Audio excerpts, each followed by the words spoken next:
इस क्लास में हम लोग देखेंगे कि आयनिक इक्विलिब्रियम के फॉर्मूलों को कैसे आइडेंटिफाई करें कि कब कौन सा लगाना है और पीएच निकालना है। ठीक है ना। आपको मैंने सब कुछ पढ़ा दिया है। अब मैं एक छोटा सा एक्सरसाइज कर रहा हूँ आपके साथ, तो हम लोग आइडेंटिफाई कर पाएंगे कब कौन सी इक्वेशन लगानी है। ठीक है। जैसे देखिए, आपको अगर सिर्फ HCl दिया हुआ है, HCl का कॉन्सेंट्रेशन दिया हुआ है, तो आप स्ट्रॉन्ग एसिड का पीएच निकालने का जो इक्वेशन है वो लगा देंगे। ठीक है। अगर आपको सिर्फ CH3COH दिया हुआ है, तो जो वीक एसिड का पीएच निकालने की इक्वेशन है वो लगा देंगे, सेम स्ट्रॉन्ग बेस की कंडीशन में और वीक बेस की कंडीशन में। ठीक है। मान लीजिए आपको दिया हुआ है कि CH3COH दिया हुआ है और NaOH दिया हुआ है, 4 मोल ये दिया हुआ है, 2 मोल ये दिया हुआ है।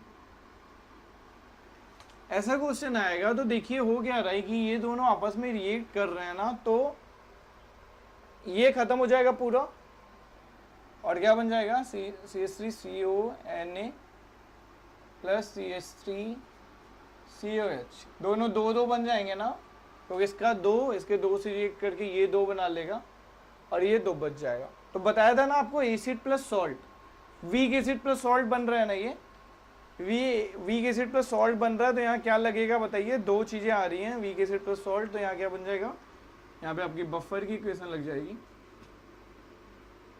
ठीक है। कौन सा बफर है, एसिडिक बफर है, इसलिए क्या लगेगा यहाँ पे, pH equal to pK log salt on acid. ठीक है। अगर मान लीजिए CH3COH लिया, ये NaOH लिया, ये भी 4 ले लिया, ये भी 4 ले लिया,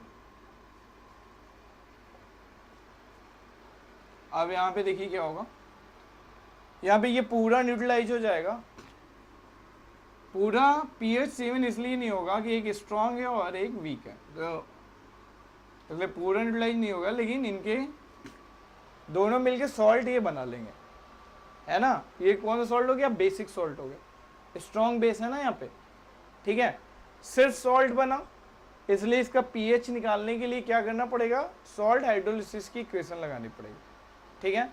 सिर्फ सॉल्ट, तो सॉल्ट हाइड्रोलिसिस लगाना पड़ेगा यहाँ पे हम लोग को सॉल्ट हाइड्रोलिसिस लगाना पड़ेगा। तो देखिए कैसे पहचान रहे हैं कि अगर जो स्ट्रॉन्ग बेस या स्ट्रॉन्ग एसिड है वो लिमिटिंग रिएक्टेंट है, स्ट्रॉन्ग बेस या स्ट्रॉन्ग एसिड अगर लिमिटिंग रिएक्टेंट है तो बफर बनेगा। दोनों इक्वल अमाउंट में है तो क्या होगा, सॉल्ट हाइड्रोलिसिस होगी। ठीक है। अच्छा देखिए एक केस और देख लेते हैं। मान लीजिए ये 4 मोल है, ये 8 मोल है, Na ज्यादा हो गया, तो अभी देखिए क्या होगा, अभी बनेगा CH3CONa प्लस NaOH, ये भी 4 है, ये भी 4 है, तो इसका 4 आपस में क्या होगा, न्यूट्रलाइज हो जाएगा। ये सॉल्ट जो है, सॉल्ट को स्ट्रॉन्ग बेस या स्ट्रॉन्ग एसिड के रिस्पेक्ट में नेग्लेक्ट कर देता है। अगर ऐसा केस बन गया तो इसको नेग्लेक्ट कर देना है, इसको कंसीडर ही नहीं करना है। अगर वीक बेस या वीक एसिड होता तो बफर बनता, लेकिन अगर स्ट्रॉन्ग है तो इसको नेग्लेक्ट कर देंगे, स्ट्रॉन्ग बेस कंसीडर करके पीओएच निकाल लेंगे। ठीक है ना। स्ट्रॉन्ग बेस कंसीडर करके पीओएच निकाल लेंगे। ठीक है। अगर ऐसी सिचुएशन है, HCl प्लस CH3COH, दोनों का 1 मोलर है, ठीक है, तो इसको नेग्लेक्ट कर देंगे, जो स्ट्रॉन्ग पार्ट है उसी को कंसीडर करके हम क्या करेंगे, पीएच निकाल लेंगे। तो इस तरीके से आप करोगे तो आयनिक के सारे क्वेश्चन बन जाएंगे। ध्यान बस यही देना होता है कि पहचानना होता है कि कब सॉल्ट हाइड्रोलिसिस लगेगा, कब बफर लगेगा, कब स्ट्रॉन्ग एसिड का केस होगा, कब वीक एसिड का केस होगा, कब स्ट्रॉन्ग बेस होगा, कब वीक बेस होगा। ठीक है ना। अब हम लोग पढ़ने जा रहे हैं सॉल्युबिलिटी प्रोडक्ट। ठीक है। इसी के आगे अब हम लोग सीख रहे हैं सॉल्युबिलिटी प्रोडक्ट। सॉल्युबिलिटी प्रोडक्ट में देखिए क्या होगा, सॉल्युबिलिटी प्रोडक्ट में अगर हमारे पास NaCl सॉलिड है, इसको हम लोगों ने मान लीजिए ये हमारा यहाँ पे वाटर है, वाटर में अगर हम लोगों ने NaCl सॉलिड ऐड किया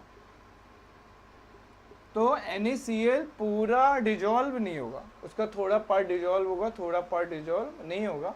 तो इसको हम लोग ऐसे लिख सकते हैं, ये एक्वस लिख लिया हम लोगों ने, तो जितना पार्ट डिजॉल्व होगा उसको लिख लिया हम लोगों ने Na plus aqueous plus Cl minus aqueous. Solid है तो सॉलिड को तो कंसीडर करते ही नहीं। मान लीजिए इसकी सॉलिबिलिटी कितनी है, S को सॉलिबिलिटी से डिनोट करते हैं, मतलब सॉलिबिलिटी है कितनी,